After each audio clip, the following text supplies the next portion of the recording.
ورحمة الله وبركاته. إن الحمد لله وحده والصلاة والسلام على من لا نبي بعده. أما بعد فأعوذ بالله من الشيطان الرجيم. بسم الله الرحمن الرحيم.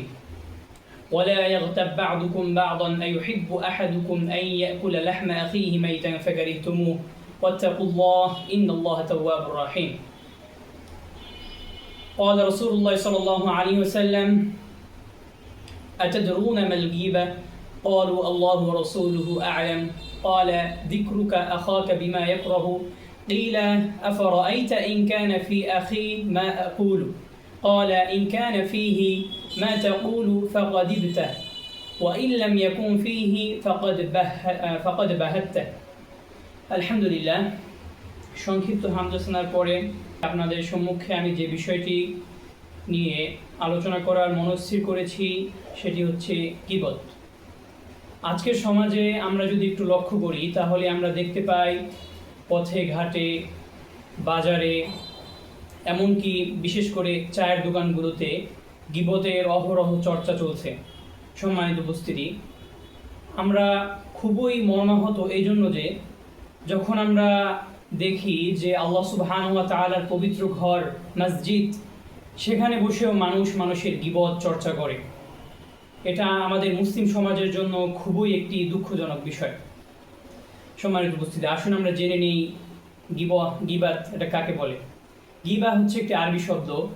এর আবিধানিক অর্থ হচ্ছে পরনিন্দা অথবা পরদোষ চর্চা। সম্মানিত উপস্থিতি, আল্লাহ রাসূল সাল্লাল্লাহু আলাইহি ওয়াসাল্লাম এই গীবতের পরিচয়, গীবতের সংজ্ঞা দিতে গিয়ে তিনি বলেন, তিনি সাহাবায়ে কেরাম রাদিয়াল্লাহু তাআলা আনহুম তাদেরকে জিজ্ঞাসা করেন, আতাদরুনা মাল গীবাহ? তোমরা কি জানো গীবত কাকে বলে, গীবত কি? ক্বালু আল্লাহু ওয়া রাসূলুহু আ'লাম।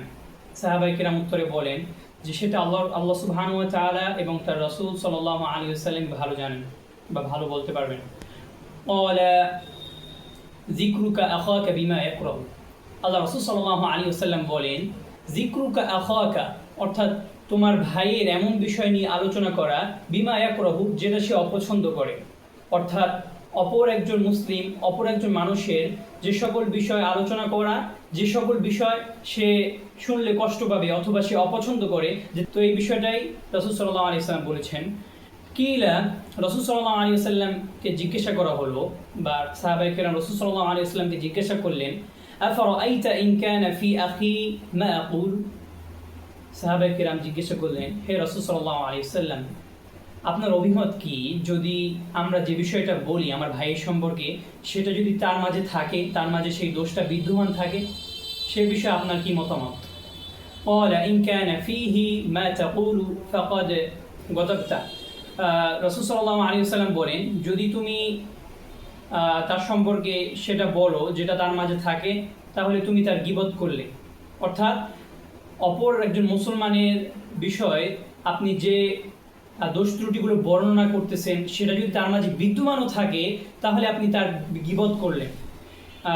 পরবর্তীতে আল্লাহ রাসূল সাল্লাল্লাহু আলাইহি ওয়াসাল্লাম বলেন, ওয়া ইল্লাম ইয়াকুন ফীহি মা তাকুলু ফাকাদ বাহাত্তা। আর যদি সেই বিষয়টা তার মাঝে অনুপস্থিত থাকে, অর্থাৎ আপনি তার ব্যাপারে যে বিষয়টি আপনি মতামত করলেন, তার বিষয়ে যে বিষয়টি আপনি অপরের কাছে বললেন, সেই দোষটা, সেই দোষ ত্রুটিগুলো যদি তার মাঝে বিদ্যমান না থাকে, তাহলে আপনি তার সম্পর্কে আপনি মিথ্যা অপবাদ দিলেন। সম্মানিত দর্শক মণ্ডলী, আসুন আমরা জেনে নিই এই গীবতের ভয়াবহতা সম্পর্কে। গীবতের ভয়াবহতা সম্পর্কে কুরআনুল কারীমেও বর্ণিত হয়েছে এবং রাসূল সাল্লাল্লাহু আলাইহি ওয়াসাল্লামের অসংখ্য হাদিস রয়েছে এই গীবতের ভয়াবহতা সম্পর্কে। আজকে আমরা তার কিছু অংশ আমরা জানবো বা আপনাদের জানানোর চেষ্টা করবো ইনশাআল্লাহ। সম্মানিত উপস্থিতি, সর্বপ্রথমে আমি একটা আয়াত তেলাওয়াত করেছিলাম আপনাদের সামনে, যে আল্লাহ সুবহানাহু ওয়া তাআলা বলেন, ওয়ালা ইয়াগতাব বা'দুকুম বা'দা আইয়ুহিব্বু আহাদুকুম আন ইয়াকুলা লাহমা আখিহি মাইতান ফাকারিহতুমুহু ওয়াত্তাকুল্লাহ ইন্নাল্লাহা তাওয়াবুর রহিম। সম্মানিত উপস্থিতি, আল্লাহ সুবহানাহু ওয়া তাআলা অত্র আয়াতে ঘোষণা দিয়েছেন যে তোমরা একে অপরের গীবত চর্চা করো না। ওয়ালা ইয়াগতাব বা'দুকুম বা'দা, তোমরা একে অপরের গীবত চর্চা করো না।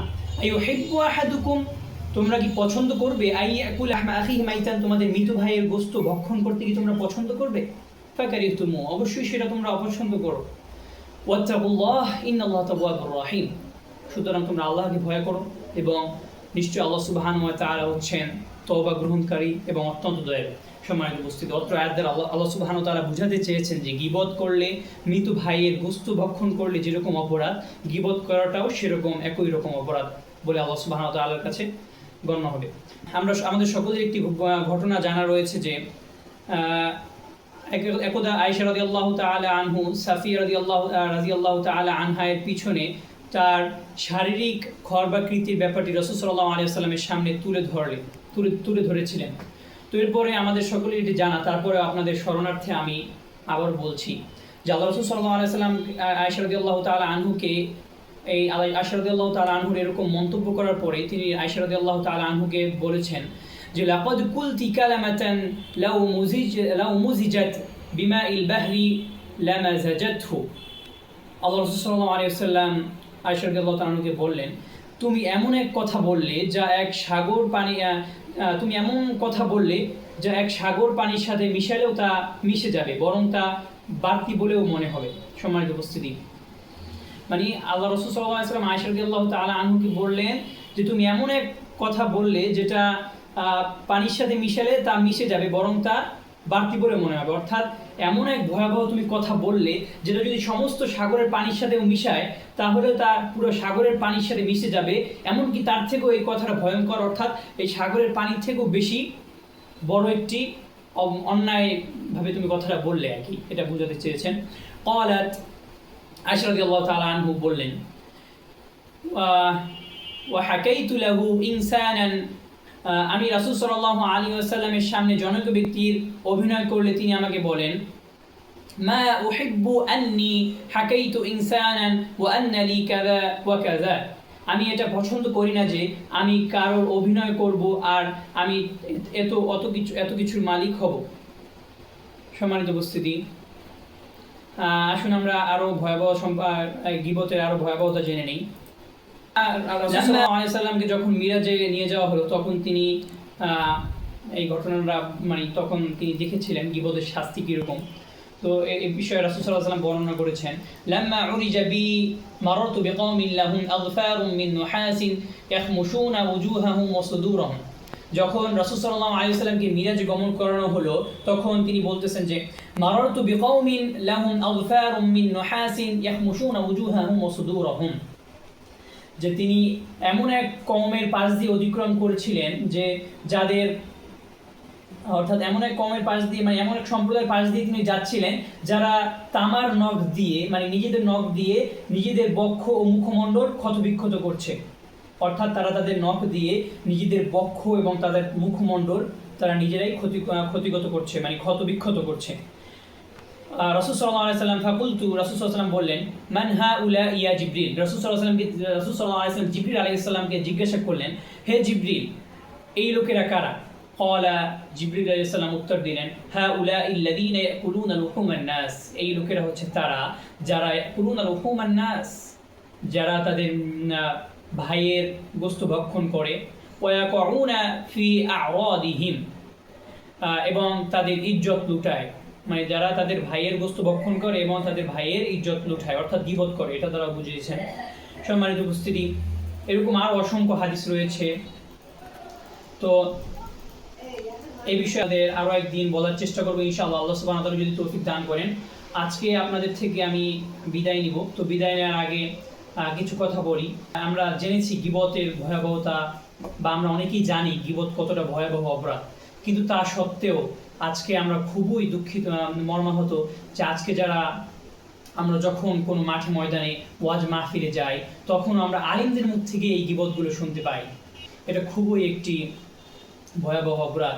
তাই আসুন আমরা সকলেই এই ভয়াবহ অপরাধ থেকে নিজেরা মুক্ত থাকি, এবং অপর ভাইও যদি আমাদের সামনে এরকম গীবত করে কারো বিষয়, তাহলে আমরা তাদেরকে আমরা সতর্ক করে তাদেরকে আমরা গীবতের ভয়াবহতা জানিয়ে গীবত থেকে বিরত রাখার চেষ্টা করি।